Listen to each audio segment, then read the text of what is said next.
Oh, yeah. Welcome in, everybody. Thank you so much for joining me, as usual, here on Cream of the Crop, a fantasy hockey podcast. I'm your host, Blake Creamer.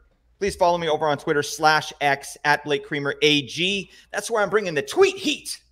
That's what I do. Apples and Ginos also has a great Discord. The link is in the description. Please click on that link and you get your biscuits in there. We're talking hockey all day long. It's amazing. Joining me today is a good friend of the show and the host of the Fantasy Hockey Hacks podcast, Devon Davidson. He's got the Oilers hat on. Buddy, sorry for your loss, but at least you got to enjoy some beautiful playoff hockey. How you doing today? I'm good, Blake. Thanks for having me, buddy. Yeah, that was a tough one. There may have been a tear or two shed over that one, but you know what? They made it interesting. I actually had the good fortune to be able to go to Game 3 of the Stanley Cup Final in Edmonton. Yeah, sick. My buddy Tyler, who I do the podcast with, has season tickets through his business, and so he invited me to go, which was great. And then we went to Game 5 against the Kings as well. So it was a fun spring, great run. You know, you're a goal or two away from the Stanley Cup. I mean, it really could have went either way. That's insane. Yeah. And what an epic comeback for the Oilers there. Like I was on the bandwagon. No question there. Like, you know, I'm not big on like, oh, the Oilers beat the Canucks, so like I hate the Oilers. Like I wasn't feeling that. I was like, let's go. Like, you know, McDavid and Draisaitl, jeez. You know, it was incredible. I mean, if those guys are obviously injured and, you know, like it's the story of every playoffs, right? If they weren't injured in the way they were, maybe could have got over the hump, but what a great season regardless. And then, yeah, just so many pieces there. And what the hell? Talk to me about your Oilers from free agency. How are you liking these moves here? Because that top six just got a hell of a lot better. Buddy, I love it. I've always been a Jeff Skinner fan. I know he's had ups and downs. He kind of has the good season, then he has a down season. It's been the trend throughout his career, seems like. But no, I think he's going to be a great fit. They've got him slotted in right now, I think, on daily faceoff next to McDavid and Hyman. But, you know, if you're Jeff Skinner, you get McDavid on one line or Draisaitl in the other. I mean, that's a no-brainer. You know what I mean? He should be paying them. You know what I mean? Can I join the team, guys, please? Yeah, so I like him. Arvidsson's obviously a great ad. That's a guy that just 5-on-5 produces offense, and that's something that the Oilers, I think, were lacking a little bit at times throughout the season. So he's a great addition. I think him next to Draisaitl looks really good. And really, for Draisaitl, he's the guy who I think benefits as much as anybody because he has not had the quality of line mates that McDavid seems to have throughout the season. So that's great. They're over the cap right now, so they got to deal with that situation at some point. Bob Stauffer from Oilers Now had suggested that Evander Kane is going to take some time and evaluate when he's getting surgery, probably later in the summer. I expect them to LTIR this situation, to be honest, for the first time ever. I'm actually a little upset they didn't put him on LTIR ahead of the trade deadline and try to utilize that cap. I think there's maybe some reasons for that, obviously, but that's probably going to be the solution for them, their cap overage this season, I'm thinking. Yeah, I mean, lots to love. That's strange. I haven't actually heard too much about Kane. What's going on with him? Like, what was the injury? Well, he had a hip issue. So if you like, Elliot Friedman covered it many times. He said if you watch Kane on the bench, he's constantly standing. As he knows his shifts are coming, he would stand up and kind of try to get loose, and you could just see he was laboring a little bit. So he had the hip issue. The one that everyone seemed to know about was the sports hernia situation, and that's the one I thought they would have maybe put him on LTIR. So between those two things, and then I still don't think he's 100% after that wrist injury. A couple, the Pat Maroon thing. So best case scenario for him, I think he does go on LTIR, and he spends some time just getting his surgeries dealt with and heals up, and maybe a healthy run next season. Yeah, rough season for Kaner. I know that you were with me on this one. We had this guy for not a breakout, but like a 30-30 kind of season, you know, and then with the chance to get on power play 1, and that just didn't materialize. It was not a good season, but I mean, now you got Arvidsson and Skinner kind of picking up the slack here. You got Bouchard on the back end, Ekholm too. It's a great team. Anyways, wow, I'm giving the Oilers so much love here. I got my Canucks, tank on here. I got to represent. All right, no. All right, we're talking Canucks or bust from now on. Well, hey, I want to say one other thing too, Blake, is there was a lot of hatred back and forth between Canucks and Oilers fans this spring, and I know a lot of great Canucks fans, yourself included, and Ian Gooding. I know lots of great Canucks fans out there. It was that was tough to watch, but not all Canucks fans are evil, not all Oilers fans are evil. everybody just needs to chill. You know what? I'm going to clip that into YouTube short. I'm just going to put that out there. Do you mind, Devon, if I represent you in that way? Go for it, buddy. Yeah. Quote me. Sweet. Yeah. Devon Davidson loves Canucks fans. I think that's what I'm taking from this. All right. I'm getting radioed. Okay, here we go. Yeah, there you go. Nice. Cool, buddy. Well, we're not here to talk, well, like I said, I could just yammer on forever. We're here to talk about potential breakouts here in 2024, 2025. This is a really fun episode. You and I did an episode like this last year. So it's annual at this point. Oh my God. We'll make it an annual tradition, buddy. Exactly, buddy. So, potential breakouts in 2024. We're going to do that. Devon and I are going to go back and forth. We've brought some players to the table here. And before we do that, I like to sort of define what I think a breakout is.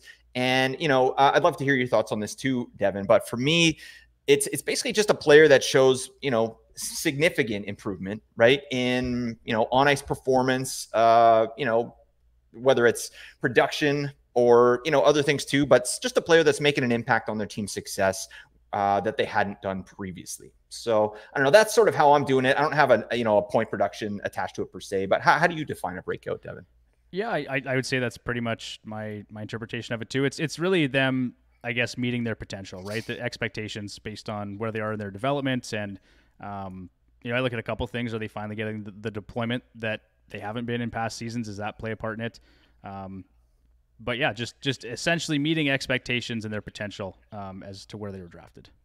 Yeah. And even just going through our players here, like I can see a common trend in most of them is like, we're expecting that they're going to get more ice time, right? And it's such a simple stat, but you got to be on the ice, right? And you got to have the coach's confidence to get out there and do stuff for fantasy. So, but we'll dig in here. We got some beauties here. We got 8 players. Oh my God.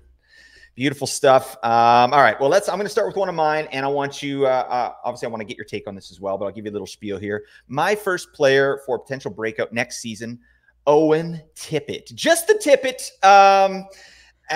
Oh God, I will edit that out. Owen Tippett. This is a guy that I think people were expecting to break out last year because of the great second half he had in 2022-23, right? He was getting massive minutes. Torts was throwing him out there in all situations. And then this season comes up and he was given Tippett the 15-minute treatment to start the season. So it was pretty ugly, but it ended up getting a lot better. Tippett had 53 points in 78 games, really nice, 28 goals included there, plus a lot of other good stuff, metrics here. So massive hit numbers is kind of what I'm referencing there. I think he had 148, which is beautiful. But here, let me talk to you a little bit about Owen Tippett here, Devon, and see your thoughts here. First off, this man's a soggy boy, all right? Shots on goal. He's absolutely moist, all right? 12.65 shots on goal per 60 last season, which puts him near the top of the league. And he was already trending in that direction, his past seasons here. 9.46 last season. So, and that's at 5-on-5. To me, there are just lots of reasons to be excited about Tippett. And honestly, the Flyers in general. It's not often I get to say that, but I dug into the Flyers a little bit, and they just had a really unlucky season, right, in terms of their conversion. They were sorry, I've got it here. Yeah, so in terms of expected goals for the Flyers, they were 8th overall in the entire league. But in terms of actual goals for, they were 21st, right? So these boys couldn't put the biscuit in the basket. What the hell's going on, right? So when I see things like that, it makes me think like, yeah, I think we had some unlucky stuff there. I mean, Torts was putting the lines in a blender all season. So, we'll see what happens there. But I just look at things like that to say, like, I think, some puck luck is going to go their way. They're going to convert a little more. And then Tippett was a prime example of that. Like, this guy had 9.7% shooting percentage after 11.7 the season before. And I want to get your take here, Devon, but I do want to mention quickly some of the metrics that we look at here at Apples and Ginos. Owen Tippett showed out big time. Like, shots on goal per 60 on the season, 6th overall in the league. Individual Corsi for 5th. This guy is chucking pucks with the best of them. It's insane. So, he's doing all those things that we like. And what we really need and what we just talked about is opportunity for this guy. And I really think that, he's going to get run there in Philadelphia.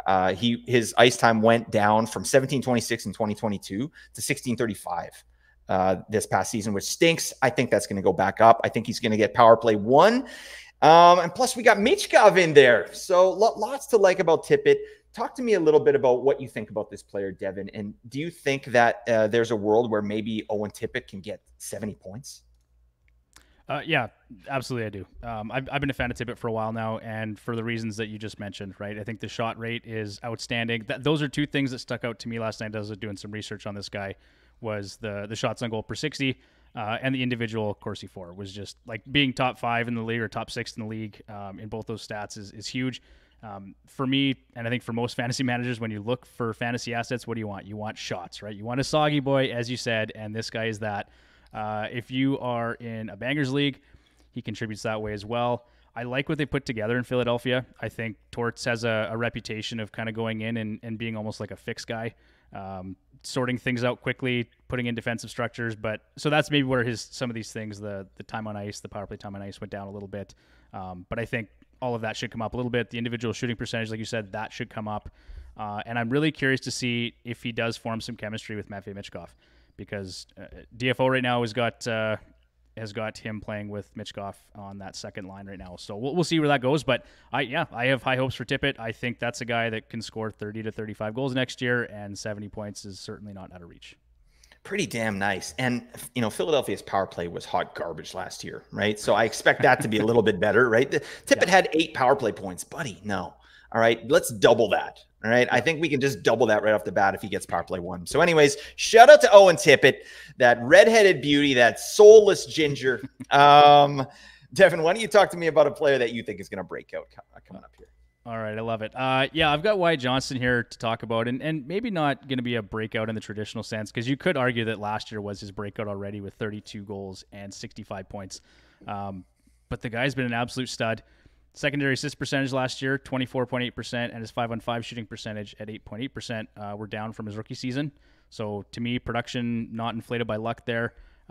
His individual shooting percentage was 14.8%. That was down from the year as well. So there's some things there. You look at Wyatt Johnston, and maybe you can get a little bit more juice out of that guy too. But as well as he played in the regular season, he actually played really well. He showed up in the postseason, 69-point pace through 19 games. Power play share went from 38% in the regular season to 50% in the playoffs. Overall time on ice increased from 17 minutes to 20:38. So I get that. We don't want to put too much stock in the playoffs, right? I mean, that doesn't necessarily guarantee he's going to get that same production next year. But it looks like Joe Pavelski's done. Jamie Benn's getting a little bit older. Tyler Seguin is probably the oldest 32-year-old in the league. So there's some things there. You go, okay, Wyatt Johnston could have another big season next year.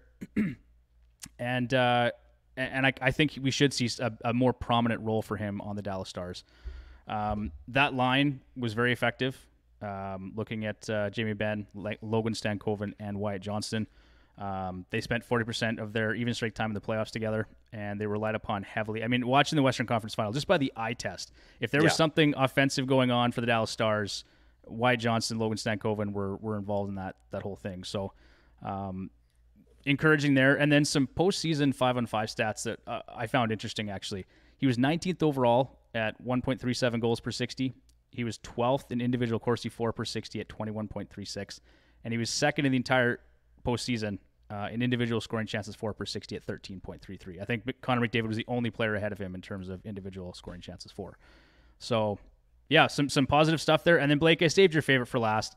He is approaching that 200-game fourth-year breakout threshold that we love to talk about. Oh, my God. That you fully endorse. I had to bring it up. But you know what? For anyone that does follow Dauber and totally buys into that, that is just one more feather in his cap.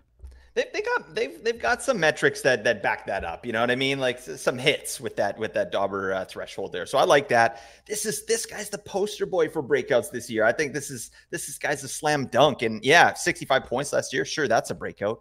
But I mean, where do you see him in his point total next year? Like, what do you think?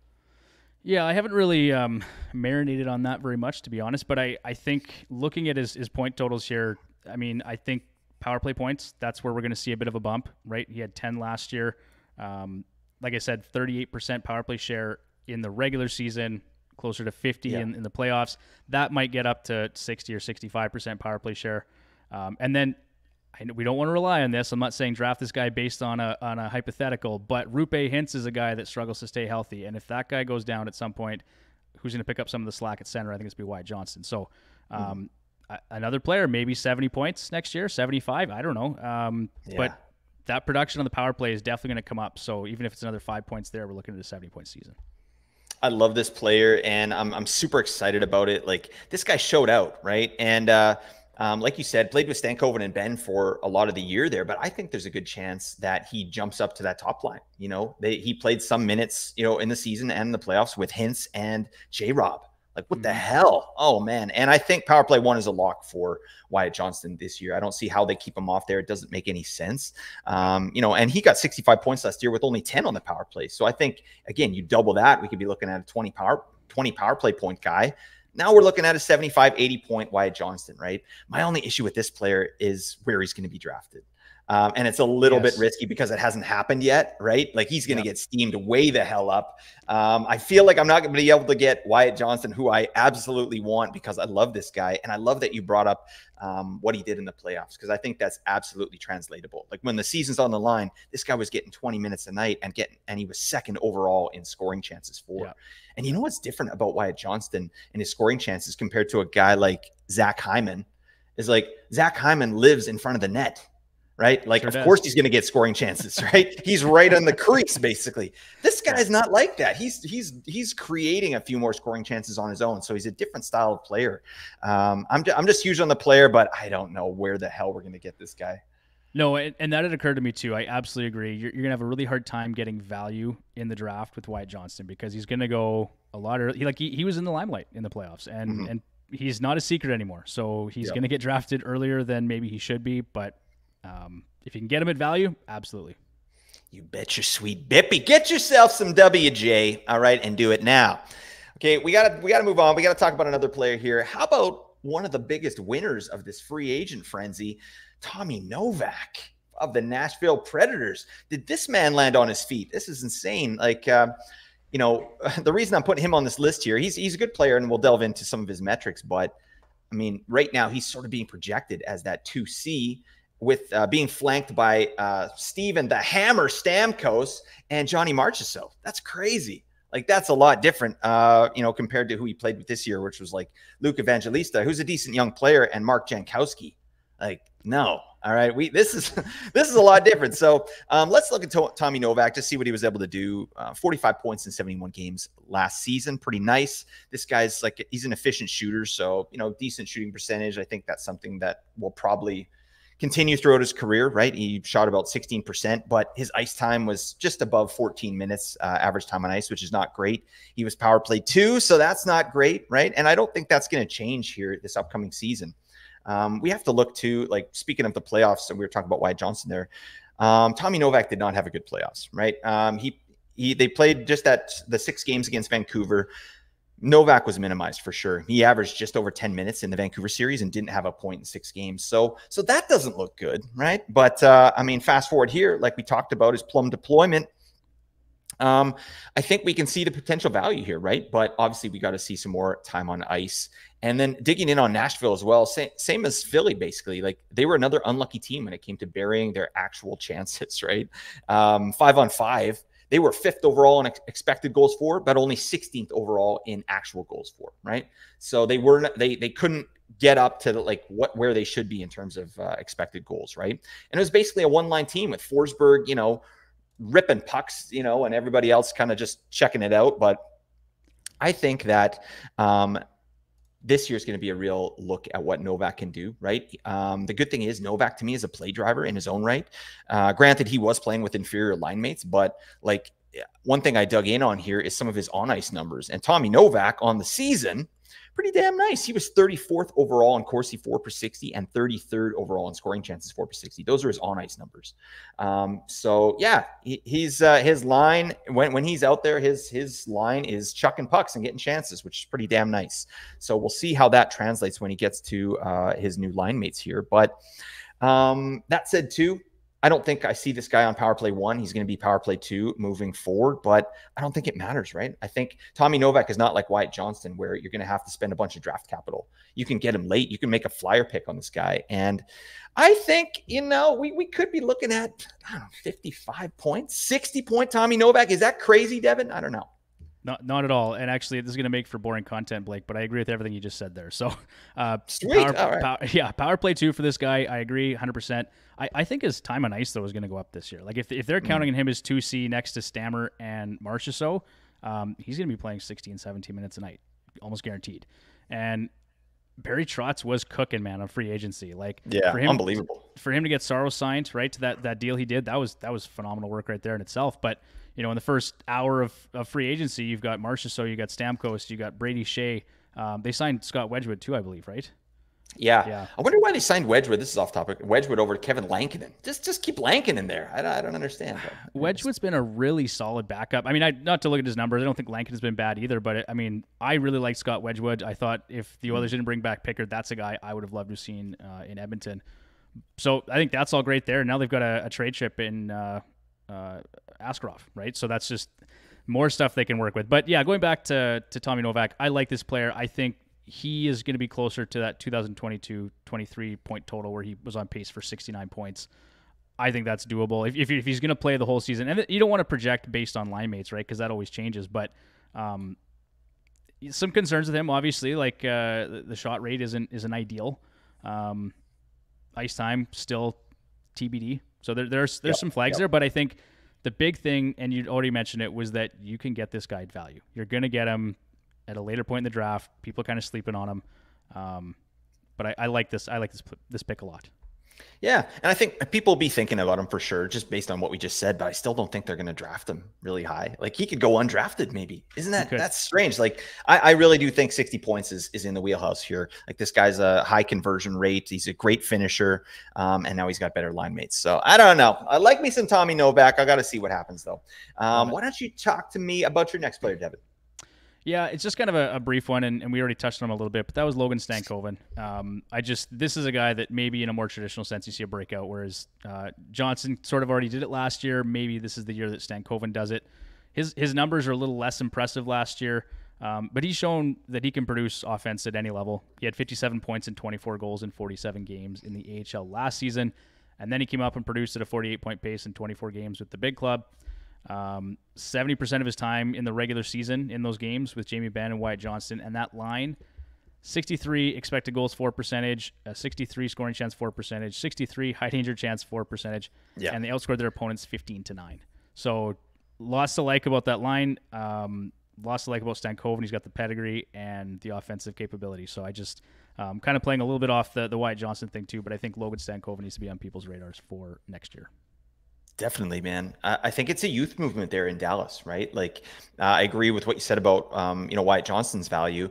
Guys like Ben and Sagan, I didn't think they were going to do it again. I don't know how they're doing it again. Guys like Matt Duchene, they were the ones getting kind of the run, but at some point that's going to tip, right? And we're going to see Wyatt Johnston, who I think, again, this season he's going to pop off, and then put some stank on it. Logan Stankoven, I think he's going to be right behind Wyatt Johnston in terms of his breakout, right? So obviously this guy played a bigger role in the playoffs too. I love that increased ice time, and he played well defensively for a rookie too, which I love to see, because you get the confidence of the coach, right? You get more minutes out there. It's not like I can't think of anything. All I can think about is Big Kuzi. Like, get out there, straight offense and no defense, buddy. Get in and forecheck. What the hell are you doing? But anyways, like this guy, he plays in all three zones, which is really nice to start. And I like how they brought him up too. Kind of took their time bringing up Stankoven here, doing the right thing, and he has a chance to develop, where he's not the main guy. I think I really like this player. He's a great skater. He plays big. What do you think points wise for Stankoven? Where do you think he lands? It's hard to say. Like, he played, like I said, 48-point pace in those 24 games he did play. It's a very small sample size. But I could see a 55-point season out of him. You don't want to bank too much, right? Like, rookie players, he's not a rookie, but young players like this, you don't want to bet on big point totals. The big thing with Logan Stankoven, if you miss out on Wyatt Johnston, you're still going to get some of those points adjacent to him with Logan Stankoven at a lower price point. So if you're looking for some value at the draft, I think Logan Stankoven's a guy in a redraft league. And he's still going to produce fairly well. But I'd be surprised if he hit 60 points. Like, that would be the ceiling for me this year. Likely less. Yeah, because he doesn't really have a pathway to kind of power play deployment either. Yeah, right. Unless, we got some injuries here. And then I can see it because he's that type of player, right? He is him. He just needs some more time and some runway to get cleared out. But yeah, I love the player. I love what I saw in the playoffs from Stankoven. So there you go. One of the best names in the biz. Oh, buddy. Love it. Let's move on. I got to talk to you about one of my boys, a guy I'm very excited about, the Pinto Bean, Shane Pinto. All right. This is a guy I'm actually very excited about because of what went on last season. I think, him having that suspension there and kind of his final point total, like it's pretty underwhelming, right? I don't think this is a guy that's necessarily on people's radars, right? 27 points in 41 games. Decent, it's a 54-point pace. It's great, whatever. But I don't think it tells the whole story of what Pinto brings to the table, right? So let's dive in here. I do want to talk about Pinto's metrics here. So on the season, 108th in shots and goal per 60, 100th in individual Corsi 4 per 60. That's nice. How about 19th overall in individual scoring chances 4 per 60? That's where this guy landed just on the season there. So he's getting a ton of chances, which I love to see. His on-ice metrics are decent as well. But yeah, that's one of those things right off the bat. It's like Wyatt Johnston, right? This guy's showing out in scoring chances, and Pinto's doing that as well, right? On a really bad Ottawa team, right? That's a big difference too. Dallas is amazing at developing or generating chances, and Ottawa just was a dumpster fire this year, right? Nothing went well, but Shane Pinto had a quietly good season. So let's dig in on that. Shots and goal per 60, just at 5-on-5, 7.46. That's decent. That's been trending up every year in the league for Pinto, which is great. Individual scoring chances 4 per 60 as well, 8.99, starting to approach that 10 number, which we like to see at 5-on-5, just for elite chance and shot generation. But at 5-on-5, his shooting percentage was 2.74. Buddy, no. All right. It's like he's shooting the wrong way. No, you got to shoot it in the opposing team's net. So to me, that's an obvious candidate to go up. That's common sense. He's going to get a better shooting percentage at 5-on-5. His on-ice shooting percentage was laughable last year, 7.45%. No, I think that should be closer to 9 at least, right? And, higher on-ice shooting percentage equals higher point production. But yeah, going back to the Sens here, they obviously changed the coach halfway through, and it actually got worse, right? DJ Smith, get the hell out of my sight. We're bringing in Jacques Martin, bring it back to the 90s or whatever. That was terrible, all right? That was like, watching Joe Biden in the presidential debate. I don't know what's happening here. I don't know where I'm going with that. This is not a political podcast. So that all said, Travis Green, I think that's going to be a really key factor for the Senators here. I know him from Vancouver. He's going to bring in some accountability, some structure. I think it's going to be similar to Tocchet in Vancouver. I think we could see something like that because, the Sens were just running around in there. Like it was just crazy. There's so many things that happened, like the ownership change, the coaching changes. Like it just wasn't good. They started out bad and got worse. But to me, Pinto, this guy's the clear 2C, right? And I think he could moonlight on power play 1 at times in the season. And he played last season mostly with Brady Tkachuk and Drake Batherson. I think they could run that back. So that's obviously going to benefit the Pinto Bean. But yeah, I just think I like what I'm seeing here. And I think that this is a guy that's going to get prioritized moving forward, right? Defensively, he's decent as well. And his finishing ability was terrible last year, right? So I think, again, that is going to go up. I can see the shots going up and some power play time. So talk to me about Shane Pinto, Devon. Is this a guy that you're interested in at all? Well, I mean, if you can, stay away from those online betting books, I think he'll be just fine next year. Nice. No, like you said, all the underlying metrics look good. I think there's room for improvement in a lot of areas. And hard to argue that this team just was a bit of a dumpster fire last season. And I think with the right leadership, the right coach in place, we're going to see some improvement from this guy. So, and not bad. Like you said, a 54-point pace last year. That's nothing to laugh at. I think we'll see more, but like you said, he's going to be moonlighting on power play 1. It'll be power play 2 for the most part. But I like his line mates, right? I mean, if you look at who's in that top 6 right now, he might be playing with Josh Norris and Drake Batherson. Like they move those pieces around potentially, but lots of offensive upside with the Ottawa Senators. And again, getting value at the draft in Shane Pinto. I don't think that's a player that's going to go particularly high. So I do. I like him for a breakout next year. But what do you think projection wise here, Blake? Like, where are we at with Shane Pinto? Yeah. I mean, I haven't done my projections yet, but like just from my initial thoughts, I'm thinking like 60 to 70 points, right? That he could do that, right? Yeah. But obviously a lot's going to have to go right. And I think one thing I feel fairly confident about is Pinto's deployment. I think under Travis Green, like this is the type of player that he likes, right? This guy is very responsible defensively. He's not going to have to worry about that. And he underachieved massively in terms of his conversion last year. So I just think everything is pointing up, and I think he's going to get big minutes with this team.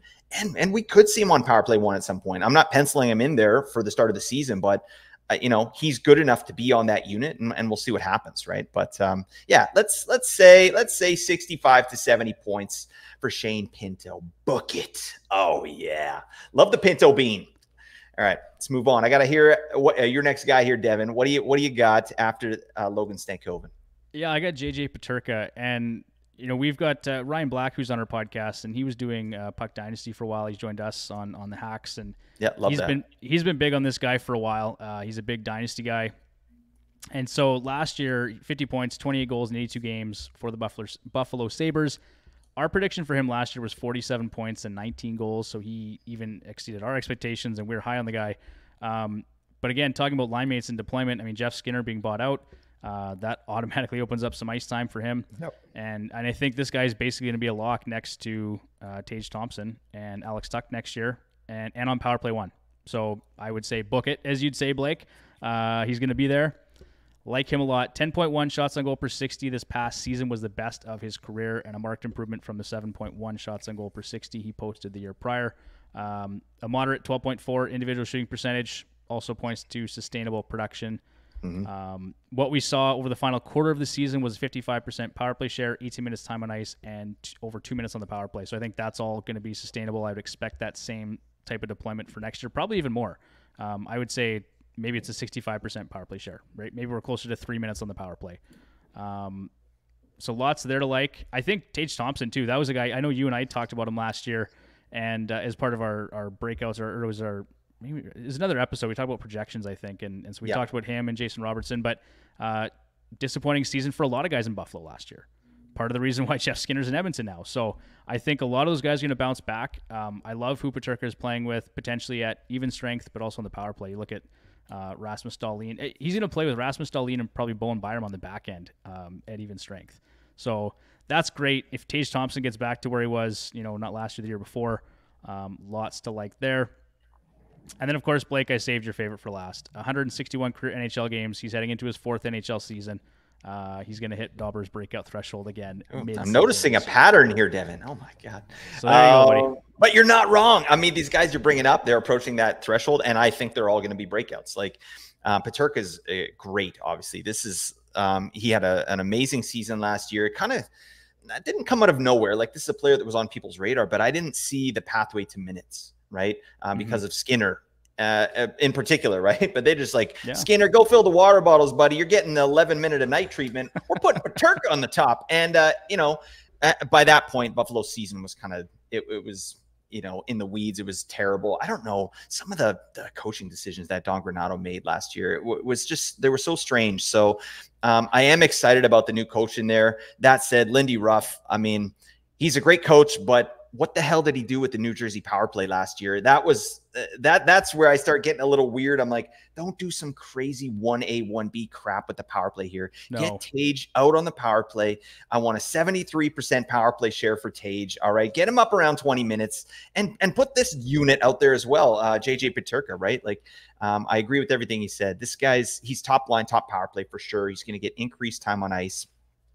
And I think, 7 power play points last year. No. Double that, like at minimum, right? If he gets that power play 1, this is just a team that is going to be a lot better. Again, like I was talking about those other teams, Buffalo, they did some interesting stuff here. They actually, so their expected goals for was 16th in the league. They scored at the 11th best actual goals for. So yeah, they beat the environment a little bit, and they certainly, UPL was a nice piece last year. I don't want to get too into goalies here, but like their expected goals against was 25th overall, right? There was ridiculous fire drill in the defensive zone, but UPL played amazing. Their actual goals against was 10th best. So that's at 5-on-5. So really nice piece there. I think their goaltending solid. If they can shore up that defensive stuff, I think Lindy Ruff will come in. He knows what to do. Also, the offense that he implemented with New Jersey last year was like a very rush-heavy offense, and I think that would really benefit the Buffalo Sabres. So, yeah, a guy like Peterka, Tage, these guys are going to pop the hell off, and I'm really big on this player. So, yeah, thank you for bringing him up. Peterka, we got to get him. Where's he getting drafted? Is this a guy like I think that Peterka to me is a little bit. Like, obviously, you're going to draft him over Stankoven, right? You're going to draft him over Tommy Novak, most likely. Maybe over Pinto. Like, where do you see Peterka going? I mean, 28 goals last year, right? It's hard to ignore that. I mean, the point total isn't sky high, but maybe I'd say somewhere just outside the top 100. That'd be my guess right now. I guess we're going to find out. But it's just, as we get into this and season previews and stuff, and people are looking at the potential deployment for this guy, it's going to be really hard to ignore. So I think, there's some guys you'd probably take over him still, but somewhere just outside the top 100 is what I'm looking at. Yeah, I'm wondering what kind of points he's going to get. Again, this might be a 70-point guy. Like, if Buffalo can get sorted out, right? 60, 70 points for JJ Peterka, I think, is in the wheelhouse, especially top line, top power play with a team that should bounce back. It's just risky bisky with the new coach in there, but I mean, we should know shortly, right? Don't sleep on him. Don't sleep on him. Yeah, absolutely agree. All right, I'm going to give you my last one here. It is Quinton Byfield of the Los Angeles Kings. I think, again, last season could have been considered a breakout. Like, he had a great season there in his own right. 55 points in 80 games, including 20 goals. Nice little season there. Saw time on power play 1 for parts of the year. Saw his ice time go up by 2.5 minutes, average time on ice. Lots to like there. Had 14 points on the power play there, even with a 49% power play share or whatever it was. So let's dig in on Quinton Byfield a little bit here. He did have streaks during the year where he looked to me like the player that he was sort of projected to be in draft season, right? Like, he cooled off a little bit in the last half of the season, but started out 30 points in 40 games to start the year, then 25 in the final 40. So nothing crazy, but a lot of that regression came in the last quarter there. But let's look at some of these things to me that are getting me excited about Byfield. First off, he did have power play 1 locked down when he was there until Victor Arvidsson, that Edmonton Oiler beauty, was brought, came back from injury, right? And he just kind of punted him off the power play. So now Arvidsson's gone. I think the runway's open for Byfield to get power play 1 again. That's number 1.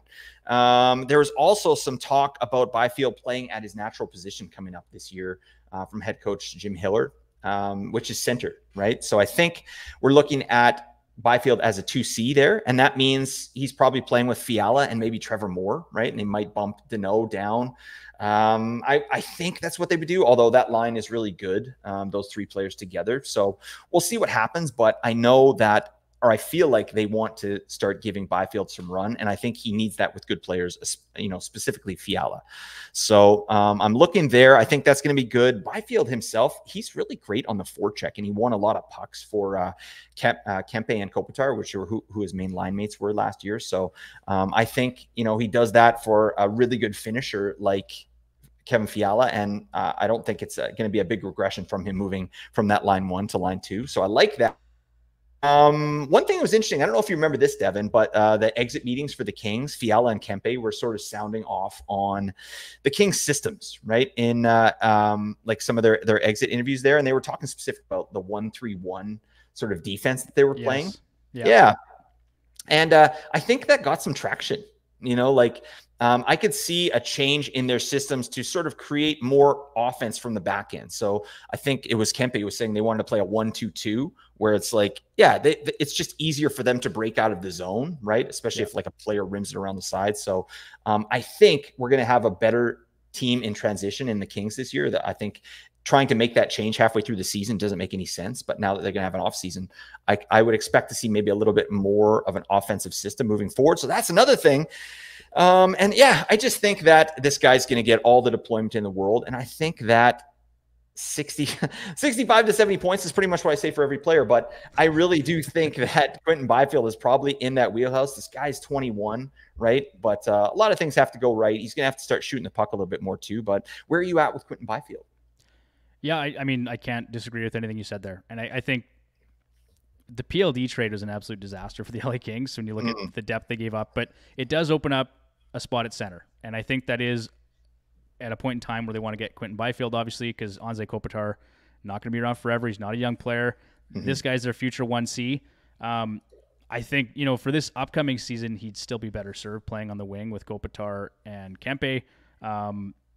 But if they decide to move Danault down and play more of a third-line defensive role and give Quinton Byfield a chance to play with Trevor Moore and Kevin Fiala, I don't think it's going to be a huge downgrade in terms of offensive production. But I'd still like to see him on that top left wing line for the upcoming season. Like you'd said, losing some power play time in the playoffs to Victor Arvidsson hurt. Obviously, he went from 47% power play share in the regular season down to 27% in the playoffs. So he was a little bit quiet. I mean, I thought he played well in that first round against Edmonton, but just 4 points, didn't manage to score at all.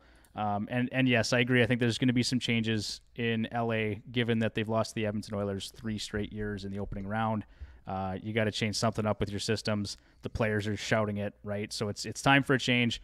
I think that does change. And I'll stick with your prediction. I think 60 to 70 points is not unreasonable. It's nice. Let's blanket them all. Yeah, 60 to 70 points. I think that's what we're looking at. Yeah, then we're safe, right, Devon? Yeah, for sure. But I mean, he played at a 56-point pace last year, and 12.4% shooting last year, and then 12.8 in 2021, 2022. So that kind of seems to be the range he's been in for the most part. That's kind of where I'd expect to see him again. And he's a bright future for this guy for sure. Yeah, absolutely. Love me some Quinton Byfield.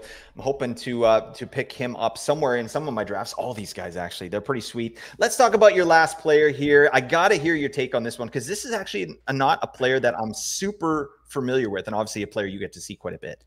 Yeah, you know what? And I was a little bit higher on this guy prior to free agency because I thought after the postseason, Dylan Holloway, he played great. He played great in the playoffs. It took him some time. He's dealt with some injury issues.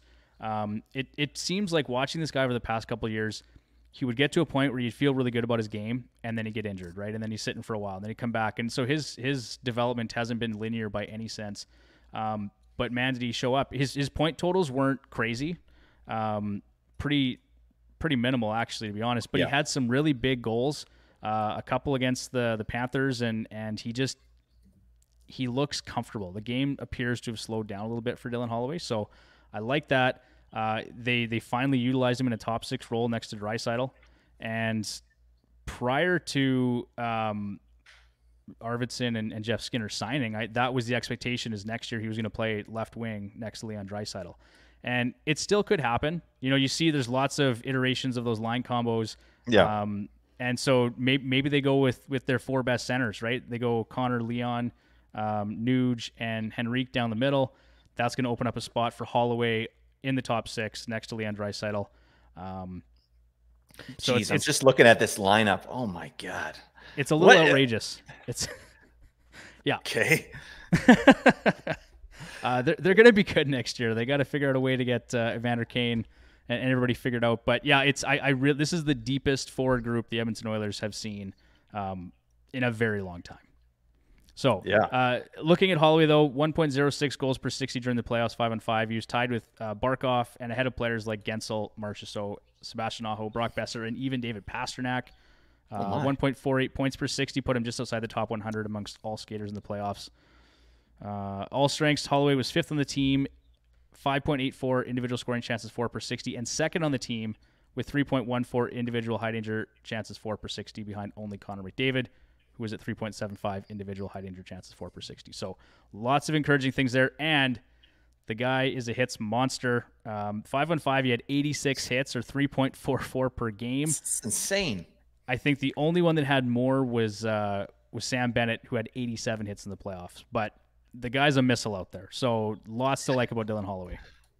Sheesh, I'm looking at his regular season hits as well. 91 hits in 38 games. Buddy, who whizzed in this man's cornflakes? What's he so mad about? Devin, do we know? I mean, I don't know what's going on here. I think he's mad because he hasn't been using the top 6 as much as he should be. Okay. So that's probably what he's out there to prove a point. But the point total is 19-point pace last year in 38 games.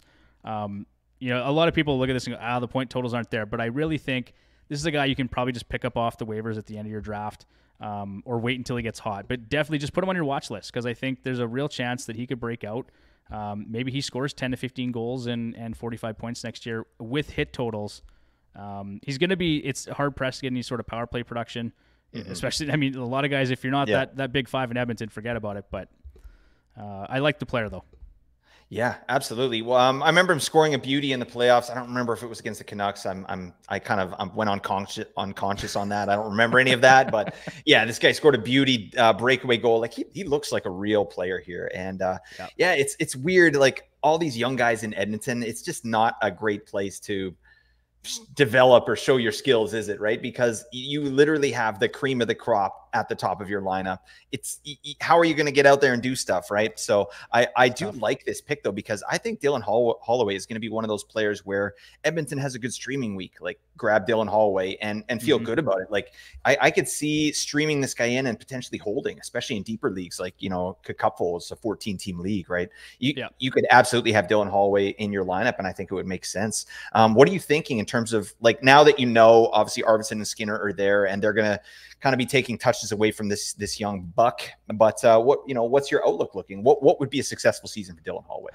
I think the ceiling for him this year would be 55 points. Like that's if everything goes well, and that's with him playing left wing next to Draisaitl and Arvidsson, which that's been floated out there. Lots of different line combos have seen that. I want to say Daily Faceoff has that set up right now as well. So if he has that deployment, maybe some power play 2 time, maybe it's a fit. Like that's an outlier maybe. I'd say I'm pretty comfortable saying he could put up 40 to 45 points, 10 to 15 goals, and a pile of hits. That's kind of like the floor for me. I love it. Absolutely worth being on your roster if that type of production is happening, right? I love the hits. That's insane. I actually didn't know that about this player, so there you go. Learning things, and it feels good. But those are that's it. Those are the players that we brought to the table today. I feel good about those breakouts. I wish I prepared this like our last episode that we did there. In terms of the breakouts, then we can look at it and be like, oh, what happened? Did it go well? You know what? I'm going to pull that up. Talk to me a little bit about free agency. Like obviously Nashville did really well. Were there any other teams that you were really kind of happy with what they were able to do in free agency? I mean, I think Nashville and Edmonton did great. Those are probably the 2 clear-cut winners on free agency. I was going to look at didn't Chicago did some things I thought were okay too? Yeah, Teravainen, Bertuzzi. Yeah, I thought those are two nice acquisitions for them. You got me on the spot here. For me, that's probably the 3 right there. It'd be Chicago, Edmonton, and Nashville that did some good things. You know who's a player I'm low-key interested in? And this isn't free agent stuff, and we're totally digressing here because we can do that, all right? We have our own podcast, and we can just do whatever we want. But PLD, Pierre-Luc Dubois in Washington, is a player that I'm into low-key. He shows out in some of these, metrics that I'm looking at now in terms of, zone entries with control, controlled entries that lead to chances, things like that, scoring chance assists. PLD showed out in some of those, even though he had a terrible season in LA. This is a guy that is excellent at rushing the puck and creating chances off the rush. And I don't know. Do you think that PLD gets sort of the top 6 power play 1 treatment in Washington?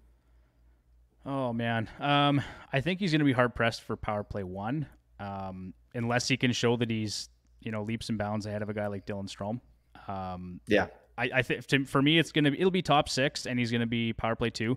I'm just looking at their lineup right now. Like I actually forgot they had a really good free agency too. They did. Lots of good trades. Yeah. Like, I mean, Mangiapane, PLD, who else they bring in here? Chychrun, Jacob Chychrun, right? Like, I mean, Jacob Chychrun, Matt Roy or Waugh. And then to bring in Logan Thompson too. Like, I think Washington did a really nice job. They're on a mission right now just to get Ovi that goals record and bring in some actual NHL talent. I respect that. I love that, actually. Like, they're like, you know what? Whatever you need, Ovi, here. Like, throw some money at it. And I like the moves they made. Phenomenal. No, so I think they did a great job. You know what? PLD, and we talked about it lots on our podcast too. Tyler despises PLD. And I don't really like the player for the way, like his attitude and just the way that he's been given every opportunity, basically everything he wants. and then it's like, I'm not happy, get me out of here, right? So I don't know. You talk about ping and cornflakes. Somebody has pissed in this guy's cornflakes for many consecutive days. The other thing I was going to mention too is I thought Boston did a nice job. Bringing in Elias Lindholm and Zadorov. They needed some center depth, and I think that's great because now you're pushing some of those guys down the lineup.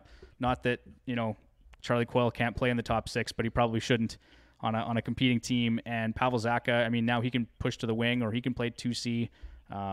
So I like what they did too there. Yeah, absolutely. Lots of, the contracts I'm not the biggest fan of for Boston, but I mean, who cares, right? Lindholm is a beauty. I mean, that contract's a little bit rich, but I think he's going to deliver some value, especially in the first few years of that contract. And he's going to get the, full access to Pasternak, which is going to be great for Lindholm. So I totally agree with you. I hated seeing Big Z, Zadorov leave the team. I thought that was going to be a lock, but both those guys played so well in the playoffs that they outpriced themselves for the Canucks. So it stinks. But buddy, I am happy to see him vacate the Pacific Division. See you later. Don't let the door hit you on the ass the way out. That's Kane's injury right there. He just get dumped into the bench by Zadorov. Just two angry men smashing into each other. Giggity. All right. Before I let you go, Devon, I did pull up our last sheet. We'll go through our breakouts here. Boy. All right. Here's who I picked. I picked Nikolai Ehlers. All right. That was one. I picked Matt Boldy as my other one. Seth Jarvis, I'm taking the dub on that. Oh, yeah, that's a win. And then Mike Matheson, I'm taking the dub on that. Nice. Very nice. Yeah, that was really good. And here's some of your picks. Barrett Hayton, which you could be totally forgiven for. The guy was injured and had a rough start to went the off season. The rails real quick. Yeah. Owen Tippett, which was one of yours from last season. Yeah, which I thought he did. Yeah, another season, 5-point season. Yep. Alexander Barabanov. What was he able to do this year? San Jose. Who expected San Jose to be the absolute worst team I've ever seen in my life last year? Absolute train wreck. Wreck. It was bad. So yeah, that one's chalk that up to whatever. And then the last one, Evan Bouchard, the winner of the breakout. I mean, did that man break out? I don't know. Yeah, just a little bit. Yeah, he had a phenomenal season for sure. Yeah, absolutely, buddy. I love that. Those are all good things. And I actually think that our breakouts here are even better than what we had there last season. So yeah, we'll have to do it again next year, but we'll definitely have you on before then, my man. I want to do an ADP battle with you too once I get started on that. That's going to be in August. So open invite to you. I'll hit you up again. But buddy, why don't you let our people know where they can find you on the socials and what you're going to be up to this summer here with the Fantasy Hockey Hacks? I know you're in summer mode. Maybe just let us know when you're back on the mic. Yeah, my brain's been on vacation. There's been a lot of beer league, summer hockey, and golf going on, and coaching soccer and stuff like that. But if you want to find us on social media at FH Hacks on Twitter or X, we're on Instagram as well. And then anywhere you find your podcast, come check us out, Fantasy Hockey Hacks. This summer, we're just actually, I was talking to Bruce and Tyler this morning, so we're kind of getting ourselves geared up for our summer or fall content. But we'll be back. We're going to have lots of stuff, breakouts, sleepers, all that typical stuff you see from us, season previews, all that fun stuff. We're going to be we're gearing up in the next few weeks for sure. So probably, I'd say early August, watch for some new content from us. Can't wait, buddy. I love this stuff. I love the Fantasy Hockey Hacks podcast. It's in my rotation, buddy. So you guys are doing excellent work. Enjoy your summer, though. All right. Don't do what I'm doing. All right. This is a problem. All right. It's beautiful and sunny outside, and I'm just sitting in a dank basement drinking energy drinks. So yeah, man, get that vitamin D. Get outside, Blake. Okay. All right. That's good advice. All right. I'll take that advice. But thanks a lot for being here, Devon. Really appreciate that. And thank you, listeners, for your service and for checking us out here. The Apps and Ginos off-season content here. All metrics mentioned today by me from Natural Stat Trick, also Corey Schneider's All Three Zones project, and Patrick Bacon's Top Down Hockey. That's how we get the biz. And I'm going to shout out Left Wing Lock as well, Devon. Yeah, because that's those are your people, aren't they? We worked with them for a long time, and they do great work over there at Left Wing Lock. Go. Blake, thanks for having me, man. Really appreciate it. It was a lot of fun. All right, buddy. That was cool. But yeah, until next time, everybody, thank you so much for your service. Celebrate your day. Bye for now.